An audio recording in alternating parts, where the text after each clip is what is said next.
नमस्कार, स्वागत है आप सबका फिर से मेरे चैनल में। सब्सक्राइब करें जिससे हम कभी हल्की फुल्की और कभी गंभीर बातें करते रहें। चलिए, आज का मुद्दा है ब्रिटेन का राज परिवार। ब्रिटेन के राज परिवार हमेशा से दुनिया भर में छाया रहता है। लोग उसके बारे में जानने की बहुत कोशिश करते रहते हैं। अभी पिछले साल ही जब महारानी एलिजाबेथ का निधन हुआ तो पूरी दुनिया में शोक की लहर फैल गई, क्योंकि वो काफी राजसी, काफी शालीन और पुरानी गरिमा की एकदम से मूर्ति थी।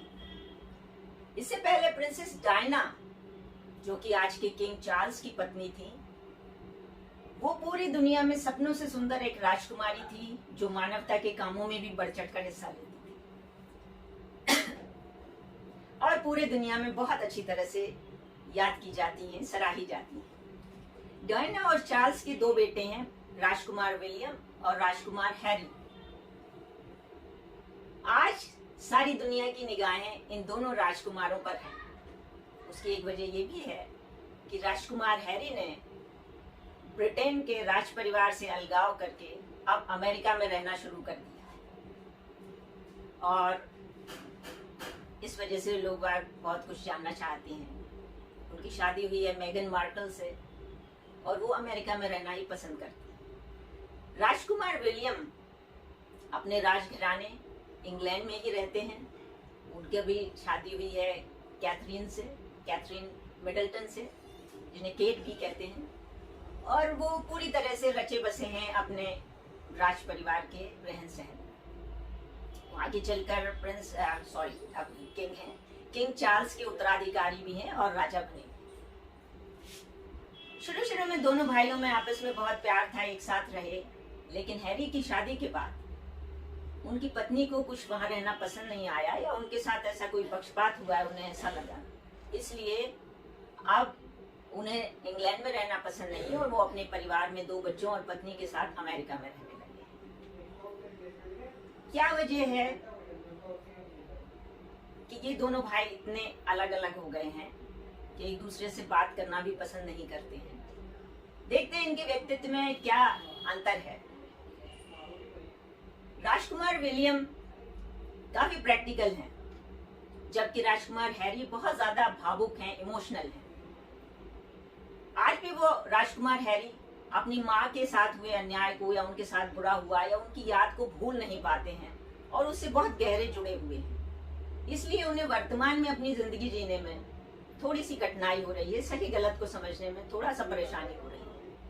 राजकुमार विलियम भी अपनी माँ की समृद्ध यादों, अपनी माँ डायना की समृद्ध यादों को अपने साथ तो रखते हैं, लेकिन वो आज की जिंदगी में भी पूरी तरह से बढ़ चढ़कर हिस्सा ले रहे हैं। वो अपने राज परिवार के सदस्यों और अपने परिवार के सदस्यों, अपनी पत्नी और बच्चों के साथ, अपने देश के लोगों के साथ काफी घुल मिल कर देखे जाते हैं। दूसरा अंतर है कि राजकुमार विलियम में काफी लीडरशिप क्वालिटी है, नेतृत्व की क्षमता है। जहां उन्हें लगता है राज परिवार की थोड़ी सी इज्जत या उसकी प्रसिद्धि कम हो रही है, तो वो और आगे जाकर के अपने परिवार को सामने लाते हैं, अपने पिता का साथ देते हैं और अपने देशवासियों से घुल मिलकर उसे कम कर, जो होता है बुरा जो हो रहा है, उसे दूर करने की कोशिश करते हैं। राजकुमार हैरी में थोड़े से आत्मविश्वास कम दिखाई देता है। उन्हें हमेशा कोई ना कोई हाथ पकड़ने के लिए चाहिए होता है, किसी के सहारा चाहिए होता है, कोई उन्हें बताए कि क्या करना है, कोई उनसे कहे कि वो सही कर रहे हैं या नहीं कर रहे हैं। और उसमें काफी लोग उनका फायदा भी उठा लेते हैं, क्योंकि वो बहुत ज्यादा भावुक हैं, बहुत ज्यादा इमोशनल हैं, तो वो दूसरों के लिए काफी ज्यादा शिकार बन जाते हैं कि वो क्या कह रहे हैं, उनका हाथ पकड़ने के लिए, वो उनके साथ रहने के लिए। तीसरा अंतर है कि राजकुमार विलियम बहुत ज्यादा कन्वेंशनल यानी कि पारंपरिक राजकुमार हैं। उनके लिए राज परिवार के रीति रिवाज, उसकी मर्यादाएं, उसके जो परंपराएं जो हैं, वो बहुत ज्यादा कठोरता से वो उनका पालन करते हैं और बिल्कुल भी उनमें कोताही बर्दाश्त नहीं करते हैं।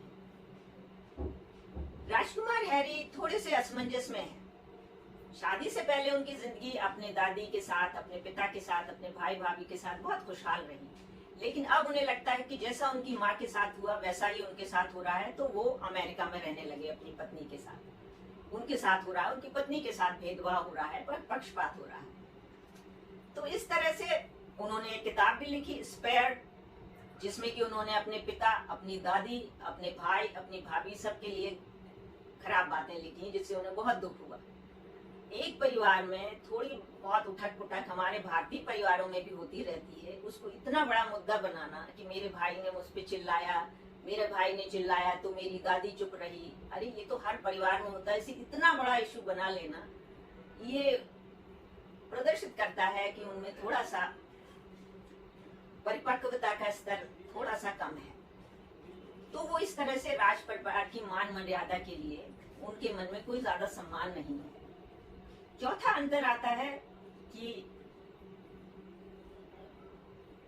राजकुमार विलियम काफी परिपक्व है, जहां उन्हें लगता है कि देशवासियों में किसी वजह से या उनके भाई के इंटरव्यू या उनकी किताब की वजह से उनकी साख कम हो रही है, तो उसके लिए बहुत ज्यादा प्रयास करते हैं।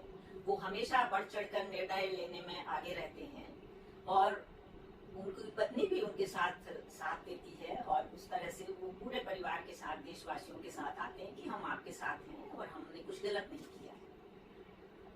राजकुमार हैरी जैसा कि वो है कि वो काफी असमंजस में रहते हैं, उन्हें पता नहीं लगता कि वो क्या कह रहे हैं। उनके साथ वाला जो कह देता है उसका हाथ पकड़ के कहीं भी चल देते हैं। तो ऐसा लगता है कि राजकुमार विलियम, कुछ तो उनकी व्यक्तित्व ऐसा है और कुछ ऐसा है कि वो राजा बनेंगे, इस तरह से उनका पालन पोषण हुआ है, तो वो उस तरह के हैं। और हैरी जो हैं वो थोड़े से असमंजस में, थोड़े से कंफ्यूज्ड हैं कि क्या सही है, क्या गलत है, क्या करना चाहिए, कौन मेरा है, कौन अपना है, ये थोड़ी सी उन्हें जानकारी नहीं। हालांकि हैरी ने अपने देश की सेना में काफी बढ़ चढ़ के हिस्सा लिया है, कई युद्ध लड़े हैं और उन्हें इस बात के लिए बहुत सराहा जाता है। पर मुझे लगता है कि जो उनका भावुकता का स्तर है उसके लिए थोड़ी सी उन्हें परिपक्वता की जरूरत है। और मुझे लगता है कि ये चुनाव सही है कि राजकुमार विलियम ही आगे जाकर ब्रिटेन के राजा बने।